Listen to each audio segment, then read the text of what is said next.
नमस्कार, जय हिंद, वंदे मातरम। एक बार फिर से आपका बहुत बहुत स्वागत है। आपको बता दें कि महाराष्ट्र के अंदर विधानसभा चुनाव है 2024 के अंदर, ठीक लोकसभा चुनाव से 2 महीने पहले है। और अब की बार महाराष्ट्र के अंदर किसकी बनेगी सरकार, वो सबसे बड़ा देखने के लायक होगा। परंतु आपको इससे पहले ये बता दें कि महाराष्ट्र के अंदर अब की बार कई पार्टियां आमने सामने होगी। तो महाराष्ट्र के अंदर ये कहना बहुत ही मुश्किल है कि अब की बार किसकी बनती हुई नजर आ रही है सरकार। सबसे बड़ा हम आपके बीच में सर्वे लेके आ चुके हैं महाराष्ट्र का पूरा एग्जिट पोल, हर एक सीट के बारे में आपको बताएंगे कि अब की बार महाराष्ट्र के अंदर किसकी सरकार बनेगी।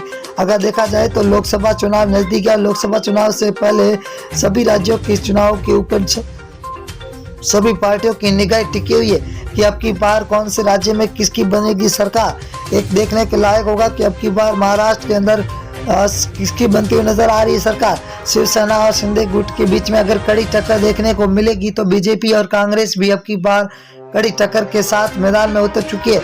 तो आम आदमी पार्टी भी ऐसा लग रहा है कि मैदान में उतर चुकी है। अगर हम पहले जिले की बात करें तो नंदुरबार जिला जहाँ कुल 4 सीट है, जहाँ बीजेपी और शिंदे गुट को 1 सीट और एनसीपी को 1 सीट, शिवसेना को 1, कांग्रेस को 1, तो अन्य के खाते में 0 सीट जाती हुई दिखाई दे रही है। अगला जिला है अहमदनगर जिला जहाँ कुल 12 सीटें, बहुत ही बड़ा जिला है, 12 सीटें। बीजेपी और शिंदे गुट को 5 सीटें मिल रही है, तो एनसीपी को 2, शिवसेना को यहाँ पर 3 सीटें मिल रही है, तो कांग्रेस 2 सीटों पर है।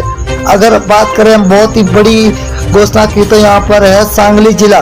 सांगली जिले की बात करें तो 8 विधानसभा सीटें, जहाँ 8 में से बीजेपी और शिंदे गुट को 4 सीटें मिल रही है, तो एनसीपी को 2 सीट, शिवसेना यहाँ पर 0 पर है, तो कांग्रेस 2 सीटों पर टिकी हुई है, अन्य 0 के खाते में जाते हुए दिखाई दे रही है। उस्मानाबाद जिले की बात करें तो कुल 4 सीटें, 4 विधानसभा सीटों में से बीजेपी और शिंदे गुट को यहाँ पर 0 सीट मिलती हुई दिखाई दे रही है, तो यहाँ पर एनसीपी को 1, शिवसेना को 1, तो कांग्रेस यहाँ पर 2 सीटों पर सबसे आगे चलती हुई दिखाई दे रही है। अगर हम नागपुर जिले की बात करें तो कुल 12 सीटें हैं, 12 सीटों में से बीजेपी और शिंदे गुट को 5 सीटें मिलती हुई दिखाई दे रही है, तो एनसीपी को 3 सीट और शिवसेना को 2, कांग्रेस को यहाँ पर 2 सीटें मिले। यहाँ पर बीजेपी और शिंदे गुट को सबसे ज्यादा सीटें मिलती हुई दिखाई दे रही है। वर्धा जिले की बात करें तो कुल 4 विधानसभा सीट है, जहाँ बीजेपी और शिंदे गुट को सिर्फ 1 सीट हाथ में लगती हुई दिखाई दे रही है, तो एनसीपी को 1, शिवसेना के खाते में 1 सीट जा रही है, वही कांग्रेस के खाते में भी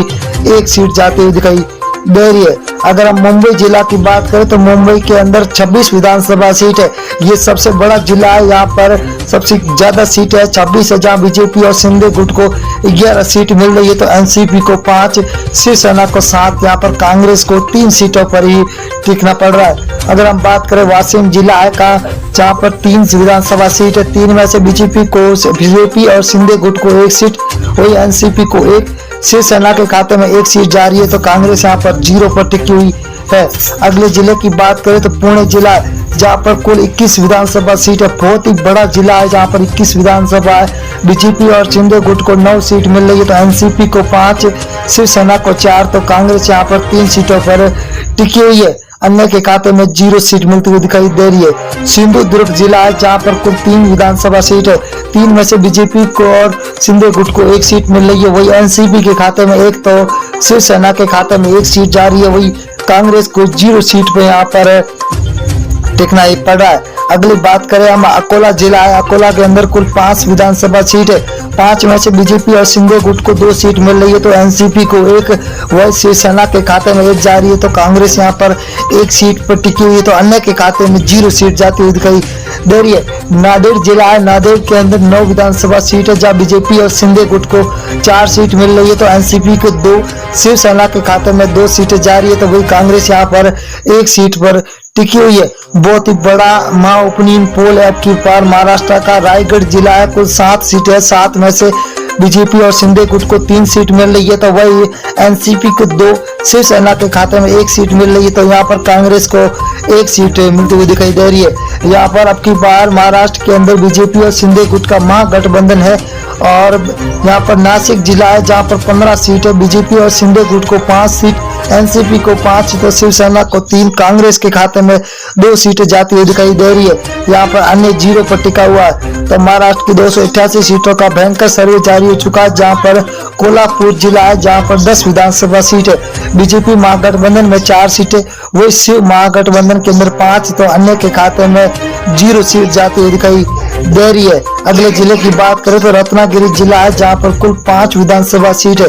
5 में से बीजेपी महागठबंधन को 2, वही शिव महागठबंधन को 3 सीटें मिलती हुई दिखाई दे रही है। तो अन्य के खाते में यहाँ पर 0 सीट जाती हुई दिखाई दे रही है। अगली हम बात करें अमरावती जिले की, तो यहाँ पर कुल 8 सीटें है, जहाँ बीजेपी महागठबंधन को 3 और शिव महागठबंधन को 5, अन्य के खाते में 0 सीट जाती हुई दिखाई दे रही है। अगले जिले की ओर रुख करेंगे तो दोस्तों बहुत ही बड़ा जिला है जहाँ पर कुल ठाणे है। ठाणे के अंदर 18 विधानसभा सीट है।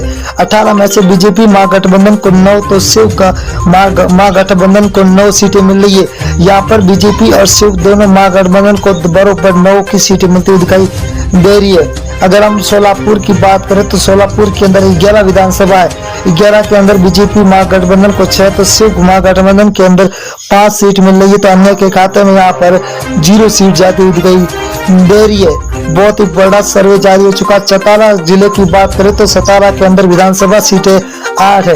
8 में से बीजेपी महागठबंधन को 2 सीट मिल रही है, तो शिव महागठबंधन को 6 सीटों पर टिका हुआ है। तो अन्य के खाते में यहाँ पर 0 सीट जाती हुई दिखाई दे रही है। अगले जिले की बात करें तो सांगली जिला है जहाँ पर कुल 8 सीट है। 8 में से बीजेपी को 4 सीट तो शिव महागठबंधन को 3, यहाँ पर अन्य के खाते में 1 सीट जाती हुई दिखाई दे रही है। 288